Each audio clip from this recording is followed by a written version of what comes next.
Hey, so what's nifty about 50? Watch until the end of this episode of The Route, our school bus fleet content series, to find out. I'm Wes Platt, Executive Editor. In this episode, I'm going to recap some of the recent top stories from schoolbusfleet.com.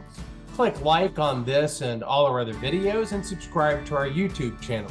Your comments are always welcome. If you get a chance, please share who you are, where you're from, your city, your state, your school district, whatever, and I'll give a shout out in a future episode. Okay, let's get rolling.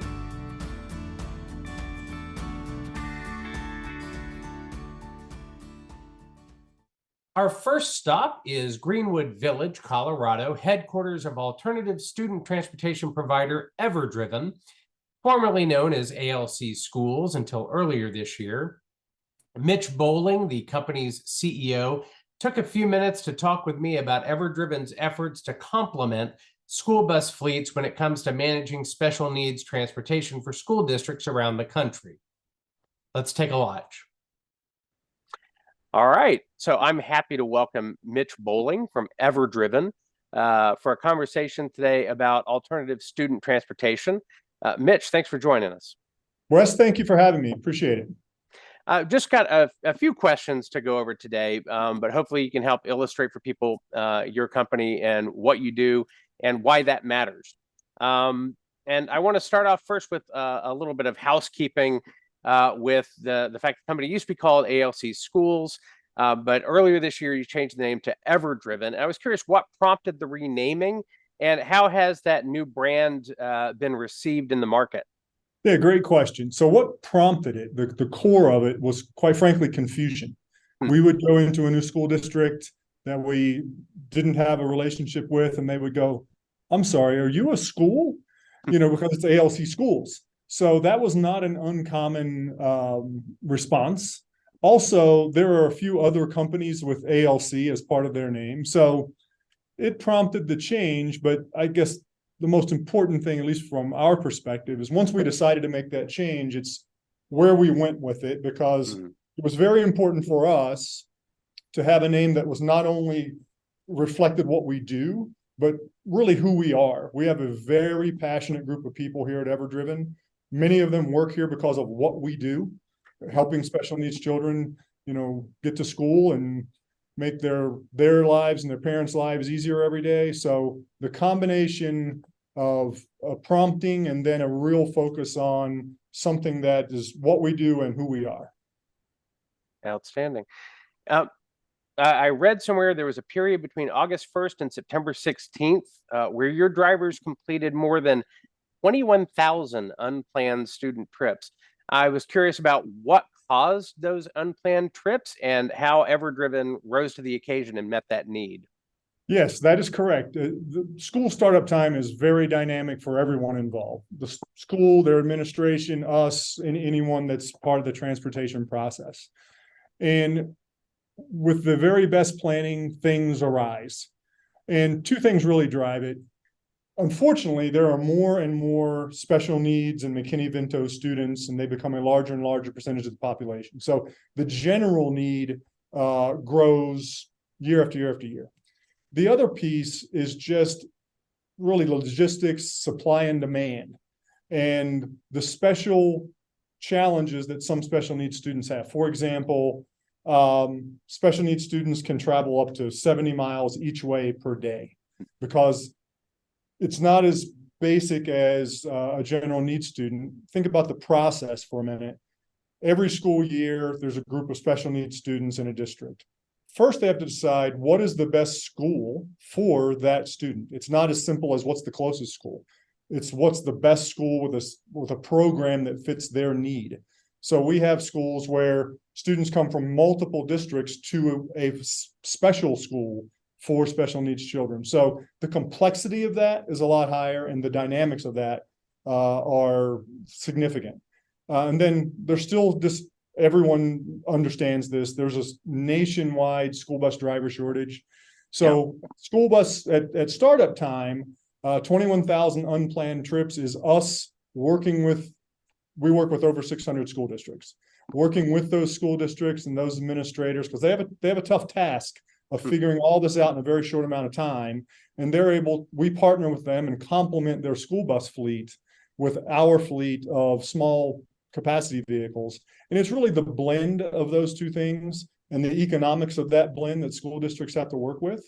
Again, we complement school buses. We're not trying to, in any way, replace the school bus, but for certain students, it's more practical, both economically and just for the experience of that child, to be in a car. Some students can only ride alone, some need a monitor, some are a long trip, like I mentioned, some need special equipment. So all those things together creates a scenario where you have 21,000 unplanned trips. And I guess we're proud of the fact we were able to help schools solve that problem.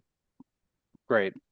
Kind of on that topic, why do you think it's important to be able to offer alternative student transportation? Yeah, I think it's some of the things I just mentioned. Special needs students, including McKinley-Vento, just have different needs than the general population. Whether those be physical needs, economic needs, trips can be very long. As I mentioned, it's not as simple as the closest school. In many cases, it's not close at all because they have a very special need that only a school in that area can provide. So alternative transportation is a great alternative, well, by definition, alternative for school administrators, especially the transportation directors that we work very closely with, to give them an outlet where a bus isn't practical. It's almost impossible to fill a school bus with special needs children without making that trip a very long trip. So we're able to work with school districts and provide them an alternative where for those special needs students, we can provide a more customized and unique experience, not only for the student, also for the parent or guardian and the school themselves. So we have, the way we think about it, sort of multiple constituents that we're helping each day as we transport those students. Great. How does EverDriven vet its drivers? Thinking about safety, security, the importance of knowing who you've got behind the wheel. How do you vet everybody that you count on to transport these kids every day? Yeah, glad you asked, because that's a very important piece of this process. So we have a nationwide network of service providers and drivers that are very specifically vetted, not only for the basics, driver's license, background check, drug test, but also trained to specifically deal with special needs students. So we have, for example, for drivers, they have to pass 18 specific screenings to be a driver. Our monitors, 13 specific screenings. The vehicle that they drive is important. There's more than 50 safety checks on that vehicle.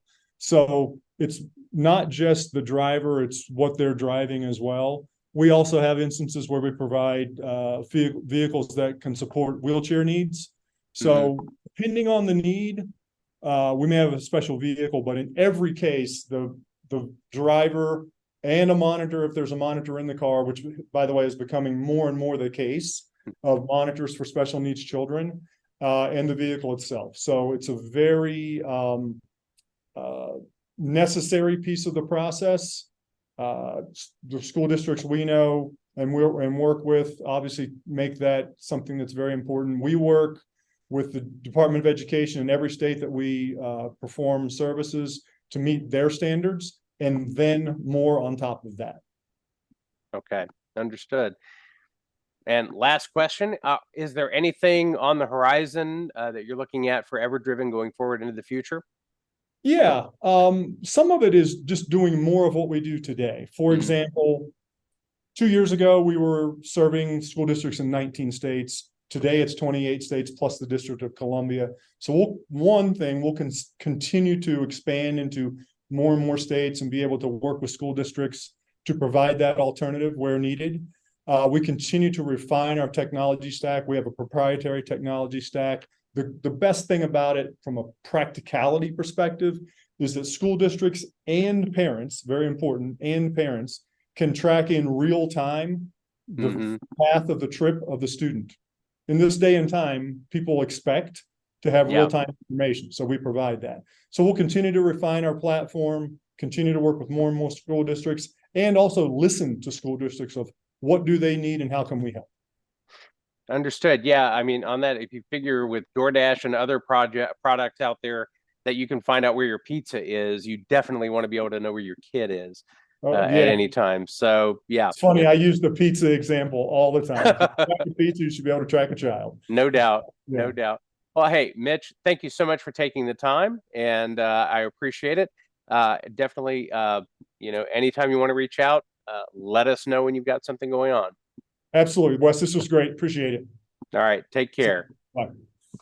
All right, thanks again to Mitch Bowling for taking the time. Our next stop is Washington, D.C., where the FMCSA approved a 2-year extension for the so-called under the hood waiver for intrastate CDL tests. The National School Transportation Association had asked for 5 years, but that duration didn't sit well with the National Association for Pupil Transportation or the National Association of State Directors of Pupil Transportation Services, said NAPT President Rick Grisham. All things considered, we conclude the prudent course is to err on the side of safety and security. Apart from inspecting engine compartments in school buses with traditional fuels, an added consideration on the safety side is the current transition of the nation's school bus fleet to electric propulsion and possible new safety issues to monitor. Ronald Weber, Executive Director of NASDPTS, NASDPTS, put it this way: all school bus drivers must be able to perform pre-trip inspections of school buses, and in order to do so, it is imperative that the driver check under the hood of the vehicle. The purpose of the under the hood inspection is to give drivers the opportunity to find issues before the bus goes out on the road, such as worn or frayed belts or low fluid levels. Failure to ensure the safety of the vehicle can cause dire consequences on the road and endanger student safety. The FMCSA opted for a 2-year extension rather than 5, noting that it would allow time for states to implement recommendations from the American Association of Motor Vehicle Administrators to modernize CDL skills testing procedures. What do you think about the extension? Has the under the hood waiver made it more appealing for bus drivers to join your operation? Let me know in the comments. While we're in Washington, let's stop by the Propane Education and Research Council, which announced 3 winners in its Be Like Jack Sustainability Contest. Each winning student got $2,000 for their school to implement their proposal. The grand prize winner gets a visit from Emily Calandrelli, the space gal, for a science assembly. Ellie Sadler, 9, in Arvada, Colorado, won the grand prize with her idea to plant more trees to reduce carbon dioxide in the atmosphere and save water by providing shade for the grass. Evelina Rosenfeld, 11, from Katy, Texas, and Grant Seaton, 13, from Paducah, Kentucky, were finalists. Said Steve Whaley, PERC's Director of Autogas Business Development, "We were overwhelmed by the hundreds of thoughtful, creative, and impactful responses we received from students across the country who all share a passion to create a cleaner future. At PERC, we share that passion too." Read more about the contest and check out the winning entries on our school bus fleet website. The link is included in the details of this video.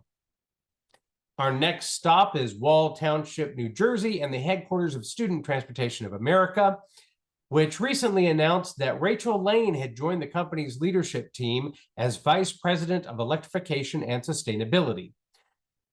She's leading STA's Green Fleet initiative, including the electric vehicle program. She comes from a background in EV programs and infrastructure. Said Lane, "I am thrilled to join the STA family at such an exciting time for the company. STA has already made great strides toward meeting its goals of zero emissions, especially with the launch of its pilot programs for electric buses in select rural, suburban, and urban environments. I look forward to diving in and further evolving and, where necessary, improving these EV initiatives in a strategic and efficient manner."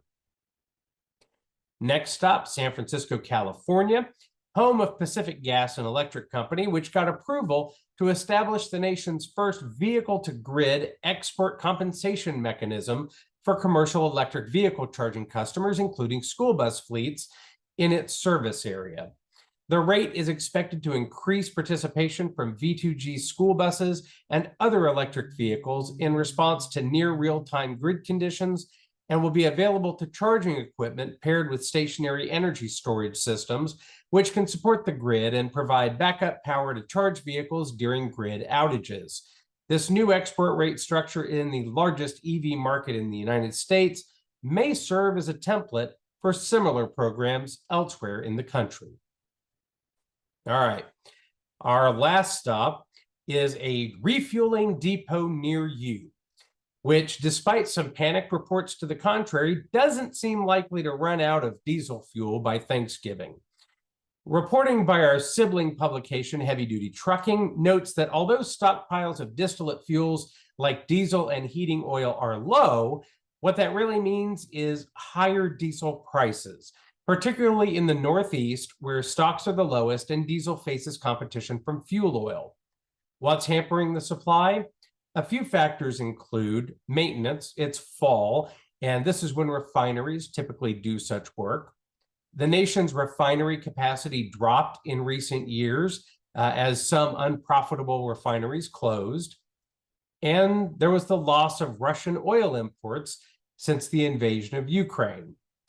According to that heavy-duty trucking story, diesel prices are averaging more than $1.50 higher than gasoline. It's probably going to go higher, but it's not coming down anytime soon.